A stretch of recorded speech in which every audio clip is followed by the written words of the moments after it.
I call the member for Keppel. Speaker, I rise to speak in support of the amendment moved by the government, and can I thank the member for Morani for bringing the original motion, which has brought on this dialogue in this place about a very terrible part of Queensland's history, but also a very unique and distinct cultural group. Can I acknowledge the 22nd anniversary next week on the 7th of September of the Queensland Recognition Statement made by then Premier Peter Beattie, and that the statement recognises Australian South Sea Islander people as a distinct cultural group. I'm very pleased that the statement received bipartisan support at the time, and can I acknowledge the 28th anniversary of the Australian South Sea Islander recognition by the Commonwealth Government on the 25th of August 1994. This is a very happy time for South Sea Islander community, the Australian South Sea Islander community in my electorate, with weeks of celebrations of these recognitions all those years ago. The Australian South Sea Islander communities absolutely hold a unique place in the establishment of Queensland's cultural and economic fabric. With approximately 6,800 people with Australian South Sea Islander heritage in Queensland. I was very lucky to grow up with many Australian South Sea Islanders in central Queensland, playing netball and going to school together at Mount Archer State School.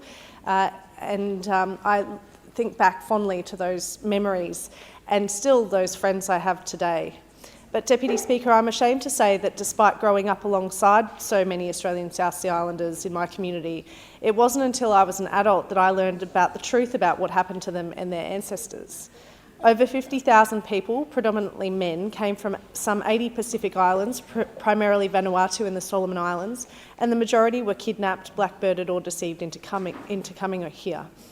It was absolutely terrible, and I know from talking with many of the people in my community that there is ongoing intergenerational trauma that these people do continue to experience as a result of what happened to their family, and I think it's important for all Queenslanders to know the truth about what happened to South Sea Islanders who were blackbirded and treated as slaves in our state.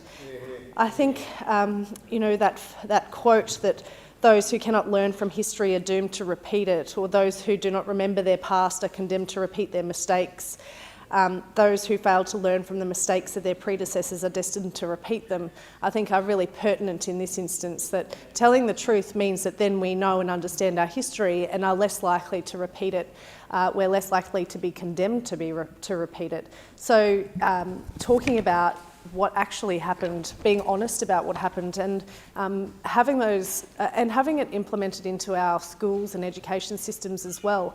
I learnt at school alongside many Australian South Sea Islanders, and yet had no idea about what had happened to them and our history until after I'd finished school. But despite the hardship and discrimination faced by the community, Australian South Sea Islanders have contributed significantly to the social, cultural and economic development of Queensland. Australian South Sea Islanders provided labour to help build local economies and key industries, including in central Queensland. They contributed to the development of farming and grazing, as well as the maritime industry, pearling, mining, the railways, domestic services and childcare. They've also served the nation as members of the Defence Force in times of peace and war. I'm incredibly proud to have a very significant Australian South Sea Islander community in Keppel, both Joscalee and North Rockhampton, and currently there's a month of recognition celebrations underway. And the Australian South Sea Islander community in Keppel, Deputy Speaker, are beautiful people. They're kind, they're generous, they're family people, they're community people, they're gentle, they're connected. And I love spending time with them. I'm always made to feel so welcome. On the 21st of August, there was a combined church service at St John's Church in Ford Street. Then a flag-raising ceremony and elders' luncheon was held at the Rocky Town Hall and All Black Sports Club on the 25th of August.